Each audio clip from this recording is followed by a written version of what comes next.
Glória ao autor da minha fé. Mas nesse momento nós estaremos celebrando a ceia do Senhor. É um momento de reflexão, um momento também de fé. Nós cremos que Jesus Cristo, Ele se entregou por cada um de nós, sem merecermos, sem mérito nenhum. A Bíblia diz que pela graça é que somos salvos, mediante a fé. Isto não vem de vós, não é porque você é bonzinho não. Esqueça isso. Nós vivemos pela misericórdia de Deus, a graça de Deus na nossa vida. Nenhum de nós estaremos aqui se não fosse a misericórdia do Senhor. A mensagem do nosso jovem Mateus Gutenberg falou isso bem claro. É a graça de Deus. Logo cedo, hoje pela manhã, nós observamos esse texto. Em 1 Coríntios, no capítulo número 11, o apóstolo Paulo fala com aquela igreja que estava passando por alguma dificuldade, divisões, pensamento diferente sempre vai haver, mas alguns idolatravam um, desprezavam outro, e enfim, estava acontecendo algo que não estava agradando a Deus, e Paulo foi muito usado quanto à instrução da celebração da ceia, que não se deve participar de todo jeito.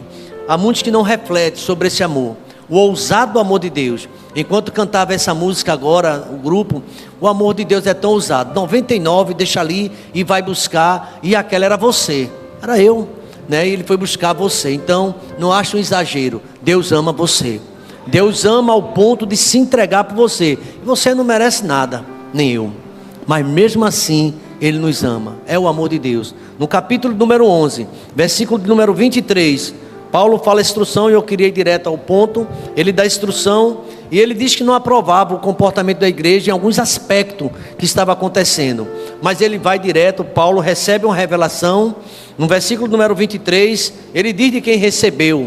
Paulo, um servo do Senhor, chamado por Deus, antes um perseguidor da igreja, e agora um homem que vivia para Cristo. Para mim um viver é Cristo, Ele agora, morrer é lucro. Eu tenho minha vida em nada por preciosa, contanto que cumpra em mim, o compromisso, a carreira que me está proposta. E Paulo muitas vezes via no caminho dele morte, perseguição, mas ele continuava a olhar por Cristo. Sabe uma coisa, irmãos? A ceia nos faz refletir. Jesus Cristo fez tanto por nós. Nós às vezes somos tão enjoados, tão cheios de mimimi, tanto cheio de coisinha, qualquer coisinha já não vai mais à casa do Senhor, qualquer coisinha já quer deixar a igreja em primeiro lugar, qualquer coisa se aborrece. Eu tive a experiência de trabalhar 36 anos, quase 35 anos, um do quartel, deu 36 para aposentar, e quantas vezes eu tive desapontamento no meu trabalho, ao longo dos 35 anos, mas nunca deixei. Cheguei no DRH, eu quero ir embora porque aquela pessoa não está gostando de mim mais, está olhando cara feia. Nunca fiz isso. E fui até o final, e chegou a carta: você está aposentado, depois de 35 anos. Mas se você souber quantas vezes eu chorei nesses 35 anos, mas nunca deixei meu lugar. E Deus me deu essa graça, há 6 anos que eu estou aposentado pela misericórdia do Senhor.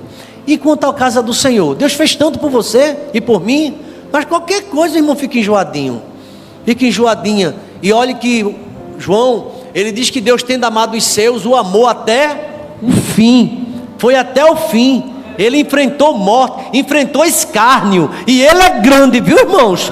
Ele é poderoso, Ele é santo, Ele não é como você e eu não. Ele é santo, é poderoso, Ele enfrentou tudo por amor. E às vezes, eu vou usar uma expressão que às vezes as pessoas usam, uma terra seca dessa, fica enjoado. Irmão, precisa se converter, precisa se voltar mais para Deus. Eu posso ouvir um amém, irmãos? Compreender o nosso tamanho, Eu sempre penso que eu sou pastor com esse P bem pequenininho, porque tem um pastor maior, tem um pastor grande, ele é o Rei dos Reis. E ele chamou Paulo, lá no caminho de Damasco. Paulo caiu, ouviu a voz dele, e no versículo número 1, Paulo chama a atenção daquela igreja com a autoridade que deu a ele. No versículo número 23, ele diz assim: eu recebi do Senhor o que também vos entreguei, que o Senhor Jesus, na noite que foi traído, tomou o pão. Olha, esse registro é tão importante. A gente lê mês após mês, estamos celebrando, mas foi numa noite escura, foi numa noite de traição que ele tomou o pão. E às vezes qualquer coisa a gente não toma não. Hoje eu não vou participar da ceia não, que eu tive uma raiva. Ora a Deus, essa raiva vai passar, amém, igreja? Você peça perdão ao Senhor, ou peça perdão ao irmão. Lá no culto da residência Irmão Robson, depois de uma mensagem tão boa do diácono Charles, e aquele momento, a mãe do irmão Robson pediu uma palavra. Já tinha terminado o culto. A gente já estava de distribuir o lanche, né? Já vinha até uma bandeja de pão, já estava caminhando por ali. Aí de repente a mulher mandou parar. Falei, para um pouquinho aí, que eu queria dar um recado à igreja. Deus está falando no meu coração que é importante alguém aqui liberar o perdão e perdoar. Aprenda a perdoar teu irmão, senão você não entra no céu. Porque se tu não perdoar o teu irmão, tão pouco o vosso Pai lhe perdoará. Às vezes a gente fica desgostoso, a gente fica triste, mas entrega a Deus. Um coração não guarda esse rancor não. Entrega a Deus que Deus resolve. A mim pertence a ira, diz o Senhor, e Deus vai resolver. Deus vai resolver. No livro de Ezequiel, que a gente está lendo agora, todas as manhãs, é uma coisa interessante. Quando Deus ele repreende a Jerusalém, repreende ali aqueles sacerdotes, repreende a liderança lá no santuário que estava em pecado, porque Deus não tem por inocente pecado não, pode ser quem for, não é verdade? Então ali ele repreendeu, no capítulo 1 ao capítulo 3, aquela chamada maravilhosa, que Deus quer Ezequiel levantasse a cabeça, olhe para frente, seja fortalecido, que eu vou te ajudar. E do capítulo 4 em diante começa a vir as profecias contra o povo que estava pecando, o povo distante de Deus. Interessante que a partir do versículo de número 35 em diante, aliás 25 em diante, agora Deus usa o profeta Ezequiel para punir as nações estrangeiras que se alegraram com a queda de Israel, se alegraram com o cerco de Jerusalém, e ali aquele povo se alegraram em ver a desgraça do crente, e Deus só olhando. E depois veio castigo. Começou logo por Amon, né? Os amonitas sofreram bastante. Deus mandou punir. Mas depois não só Amon, Moabe também sofreu, outra nação. Os moabitas sofreram porque estavam perseguindo aquele crente, aquele povo de Deus, que até falharam, mas é povo de Deus. Depois do Moabita veio os edomitas. Edom também sofreu a punição. Depois veio também, irmãos, todo aquele povo, né? A Filisteia, os filisteus também sofreram. E depois veio Tiro, veio Sidom e veio o Egito. Tudo punido porque Deus, ele ama a sua igreja, amém, irmãos? Deus quando quer, ele repreende a sua igreja, mas ele ama. Mas ai de quem ficar apontando, porque nós somos escolhidos do Senhor. E o apóstolo Paulo diz, tenha cuidado quando você entrar na igreja. Tenha cuidado quando você vier participar da ceia do Senhor. Ele manda o homem se examinar a si mesmo. Veja como está. Porque que nenhum de nós incorra no erro de estar falando mal do povo de Deus, da igreja do Senhor, e depois vem para a mesa. Cuidado com isso. A Bíblia diz que isso é um perigo grave, muito grave. E Paulo diz assim, eu recebi do Senhor, naquela noite que ele foi traído, ele não deixou de fazer a obra, ele tomou o pão, explicou tudo. Ele diz o seguinte, tendo dado graças, partiu aquele pão, no verso 24, e disse, isso é meu corpo, que eu estou doando, dado por vós, faça isto em memória de mim. Eu não sei quantas ceias você já participou aqui nessa igreja. Aqui pelo menos a gente já está quase caminhando há 27 anos. Todo mês tem ceia, todo mês. Todo mês tem ceia. Durante todo esse ano, e a Bíblia, faça sempre em memória de mim, pensando em mim.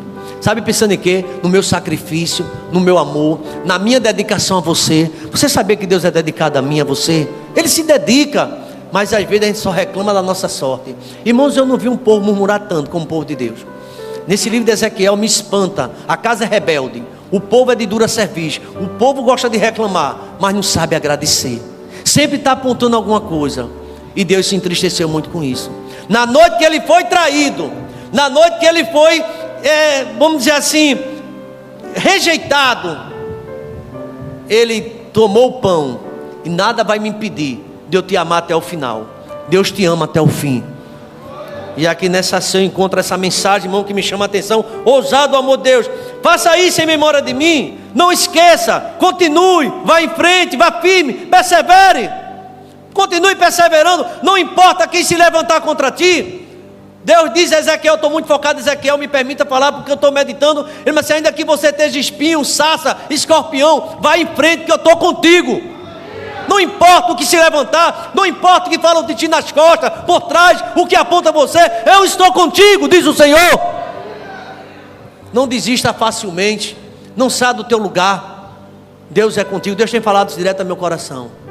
E a gente sabe que não agrada muito, principalmente quando você prega a palavra.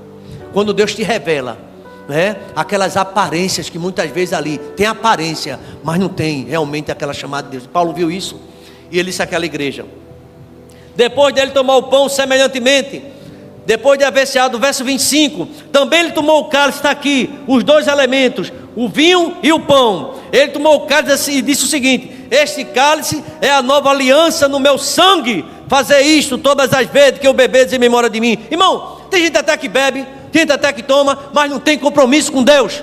Tenha cuidado com isso. É compromisso com o Senhor, é uma vida de retidão, porque senão você está tomando só um golinho de suco de uva. Como a gente diz no batismo, se você quer batizar só para ser membro de igreja, você só está tomando um banho aqui dentro, porque você continua do mesmo jeito, com a mesma forma de ser, com a mesma pirraça, da mesma forma de agir. Não tem mudança, não tem novo nascimento. Aí eu participei da ceia, hoje eu venho de branco, venho de preto, nada a ver isso não, viu? É o teu coração como está diante do Senhor. Certa vez eu fui para a igreja e eu via todo mundo de branco, não tenho nada contra. Mas aí alguém dizia: por que está todo mundo branco? Porque hoje é ceia. Não é essa veste que Deus quer limpa não, é outra veste, é o coração.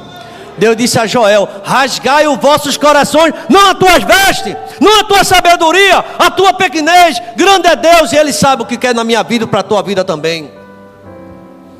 Depois de cear, Ele pega o cálice da nova aliança, no meu sangue. Diz: olha gente, vocês estão aqui e eu estou fazendo algo sério, eu estou salvando a vida de vocês. Ousar desse amor de Deus. Você vai fazer isso todas as vezes que você beber em memória de mim. Você aqui não pense num pastor, não pense num diácono, não pense em sei o quê, não pense que pense em Deus, do que Deus fez por você. Pensa que você está vivo aqui ainda respirando. É a misericórdia de Deus na minha vida, na tua vida também. Se não fosse o Senhor. Tem pessoas que gostam de estar aqui na igreja agora à noite e não pôde vir, alguma coisa aconteceu. Outros até se programaram, mas não vieram, alguma coisa aconteceu. E sabe onde você está? Você está aqui. Eu conversava com o Charlie ontem. Charlie, a gente está aqui, Charlie. Eu disse: Charlie, faz aí o teu recadozinho, a gente está aqui. Aí com tua família faz o culto, nós estamos aqui, faz a tua parte. Deus está me dizendo nessa noite que nós devemos fazer a nossa parte, irmãos. E orar por aqueles que estão fracos, estão mirando em outra coisa. O nosso alvo é Jesus. O nosso alvo é Jesus Cristo. Ele é o autor da nossa fé. A gente já leu sobre isso hoje. Quem é o teu alvo? E aqui eu quero já concluir para a gente participar da ceia. Ele diz o seguinte, no verso 26, eu gostaria que a igreja lesse, porque essa palavra tem uma dimensão agora para a vinda de Cristo, né? Olha o que é que ele diz. Toda a igreja comigo? Porque todas as verdes anunciais a morte do Senhor. A igreja primitiva, irmãos, estava tão ansiosa, esperando a vida de Cristo, que ele já não dizia nem a paz do Senhor. Ele dizia Maranata. Maranata, irmão. Ora vem, Senhor Jesus. Ora vem, Senhor Jesus. A gente está tão centrado com o problema do nosso filhinho que está doente, do nosso esposo, da esposa, do filho, fica tão preocupado, que às vezes as coisas de Deus deixam. Começa a orar mais, que Deus quer fazer um mover na tua vida. Mas nossa mente está presa, somente limitada nas coisas daqui. A minha alegria depende se o meu salário sai ou não. Alguns estão pensando se o seu candidato vai se ganhar ou não. Se ganhar eu estou feliz, se não ganhar eu estou triste. O meu candidato e o teu já ganhou, é Jesus Cristo de Nazaré. E tem gente dependendo tanto disso. E eu quero dizer algo para você: dependa do Senhor. Faça o que você acredita, mas dependa de Deus. Louvado seja o nome do Senhor. Até que Ele venha, eu vou ficar no meu lugar, eu vou fazer isso, e eu vou comer desse pão, eu vou beber desse cálice, eu vou anunciar a morte, eu vou anunciar o amor do Senhor, até que Ele volte. E Jesus está voltando, igreja. Cuidado, essa ocupação. O que é que está na sua agenda para amanhã, depois da manhã? Porque não está na agenda, vou passar um tempo de joelho. Está isso na sua agenda? Talvez não, né? Mas tem muita coisa na agenda da gente, está abarrotada. É isso, é uma coisa, tanta coisa está abarrotada. Mas não tem aquele momento de orar, pedir que Deus trabalhe no teu coração, tire essa mágoa, tire essa tristeza, tire essa angústia. Coloca no teu coração isso, até que Ele venha, até Jesus voltar. A gente tem lido e até diz isso, que a vida da gente é como uma luz da aurora que vai brilhando, brilhando, brilhando. Eu não estou vendo brilho nenhum, a gente às vezes não vê brilho. até ser dia perfeito. Pelo contrário, está aquela coisa apagada. Já viu gente apagada? E gente assim, sem alegria. Não fala mais de evangelismo, não fala mais de salvação, não fala mais de nada, não está envolvido em canto nenhum. Cuidado com isso. E se você escoçar 10 minutos, você vai ver eu falar da Olimpíada, você vai falar não sei de quê, vai tanta da coisa. E a gente não sabe. Jesus está voltando. Ou a gente está indo para Ele. A gente sabe o que aconteceu agora recentemente, com muito peso e com muita dor. 62 tripulantes daquele avião que caiu. Todos morreram. A gente não sabe o que é que vai acontecer essa semana. Planos tem demais. E a Bíblia diz: o coração do homem pode planejar. Planeje à vontade. Veja com o que vai gastar, o que vai fazer. Mas a resposta vem do Senhor. E aqui, meus irmãos, eu queria com este versículo já convidar os diáconos, pastor Abisaí, os irmãos, para me ajudar. Ele diz assim: por isso todo aquele, verso 27, que comeu o pão ou o cálice do Senhor indignamente, não reflete mais em nada, será réu do corpo e do sangue do Senhor. E o verso 28, a igreja pode ler comigo bem forte, vamos lá? Examine-se, pois, o homem.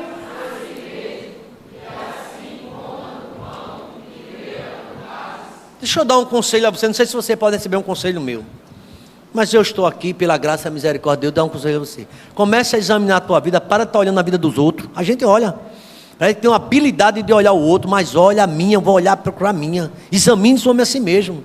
Está vendo esse diácono subindo aqui? Cada um tem que examinar a sua vida. Eles vão entregar, mas ele não tem o poder de examinar ninguém não. Quem examina é o Espírito Santo de Deus que está aqui presente. Nem eu, nem o pastor Abisaí. Olha a tua vida como está. Veja como é que está a tua ação dentro da casa do Senhor. Veja como é que está teu comportamento, pai, como esposo, dentro da tua casa. Veja aí. Veja teu comportamento na igreja. Se tu é alguém que fica conversando o culto todo, é alguém que presta atenção, dá glória e aleluia. Veja teu comportamento, analisa. E quem senta perto de pessoas assim tem um prejuízo muito grande. Busca a Deus, irmão. É hora da gente orar. E nesse momento a gente vai distribuir o primeiro elemento. Vamos cantar o hino número 132, Rude Cruz. Aliás, é o hino número 132, Rude Cruz. E vamos distribuir o primeiro elemento, o pão. E em seguida vamos distribuir o vinho. E queria que... Quem que pode participar, pastor, dessa ceia? Você ouviu a mensagem? Examine-se. Você é membro da igreja? Sou. Você está em comunhão na casa do Senhor? Você é um membro que dá assistência aqui, sempre gosta de compartilhar. É tão bom compartilhar, irmãos. A gente está num mundo tão individualista, de pessoas que não compartilham mais nada. E quando às vezes o líder pede, que nada, eu faço do meu jeito. Isso é triste. Mas a igreja do Senhor é diferente. E Deus está nos chamando para esse momento de comunhão.